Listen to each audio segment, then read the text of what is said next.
జగిత్యాల జిల్లా ధర్మపురి నియోజకవర్గం సోనియా గాంధీ జన్మదినోత్సవం సందర్భంగా ధర్మపురి మండల కేంద్రంలోని క్యాంపు కార్యాలయంలో ఎస్సీ ఎస్టీ దివ్యాంగుల శాఖ మంత్రి అడ్లూరి లక్ష్మణ్ కుమార్ గారి ఆధ్వర్యంలో ఘనంగా వేడుకలు నిర్వహించారు. ఈ సందర్భంగా మంత్రి మాట్లాడుతూ తెలంగాణ రాష్ట్రం ఇచ్చిన తల్లి సోనియా గాంధీ అని పేర్కొన్నారు. ప్రత్యేక రాష్ట్ర హామీని నిలబెట్టుకున్న నాయకురాలని అన్నారు. దేశం కోసం త్యాగాలు చేసిన కుటుంబానికి చెందినవారని, నిబద్ధత కలిగిన నాయకురాలని కొనియాడారు.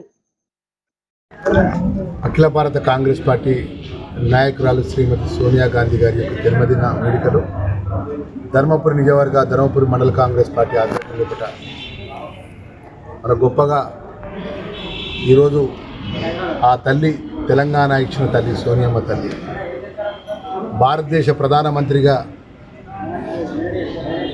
పదవి అవకాశం వచ్చినప్పటికీ నాకు వద్దు, ఆ పదవి మన్మోహన్ సింగ్ లాంటి ఆర్థికవేత్తను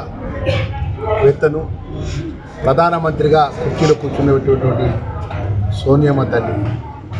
మరి ఆ తల్లి జన్మదినం ఈరోజు రంగరంగ వైభవంగా మనందరం గొప్పగా కేక్ కట్ చేసి మరి ఆమెకు మనస్ఫూర్తిగా ధర్మపురి నియోజకవర్గ ప్రజల పక్షాన, తెలంగాణ ప్రజల పక్షాన, ధర్మపురి మండల కాంగ్రెస్ పార్టీ పక్షాన మనస్ఫూర్తిగా సోనియమ్మ తల్లికి జన్మదిన శుభాకాంక్షలు తెలియజేసుకుంటూ మరి ఆ తల్లి గిట్ట నిజంగా అఖిల భారత కాంగ్రెస్ పార్టీ ఆ రోజు ఉన్నటువంటి ఏదైతే కేంద్రంలో కాంగ్రెస్ పార్టీ అధికారంలో పరిస్థితిలో పడ్డారు, తెలంగాణ రాష్ట్రం ఏర్పాటు విషయంలో మరి ఆంధ్రాకు సంబంధించినటువంటి ఎమ్మెల్యేలు ఎంపీలు అందరూ కూడా మీరు ఉమ్మడి ఆంధ్ర రాష్ట్రంని సపరేట్గా తెలంగాణ రాష్ట్రాన్ని చేయొద్దు, చేస్తే మా ప్రాంతం అంతా కాంగ్రెస్ పార్టీ అడ్రస్ లేకుండా పోతుందంటే కూడా సోనియా గాంధీ గారు ఒక మాట చెప్పినారు.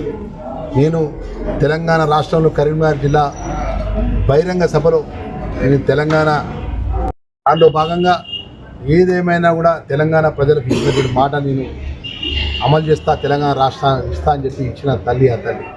మరి అంత గొప్ప మహనీయురాలు మనం జీవితంలో కూడా చూడం, అంత గొప్పగా నిబద్ధతగా ఈరోజు దేశం కోసం ప్రాణాలు అర్పించినటువంటి కుటుంబం ఇంద్రమ్మ తల్లి, ఇంద్రమ్మ ఇండ్ల పథకాన్ని కూడా తీసుకొచ్చిన విషయాన్ని మనం చేసుకుంటూ మరొకసారి మా సోనియమ్మ తల్లికి మా ధర్మపురి ప్రజల పక్షాన జన్మదిన శుభాకాంక్షలు.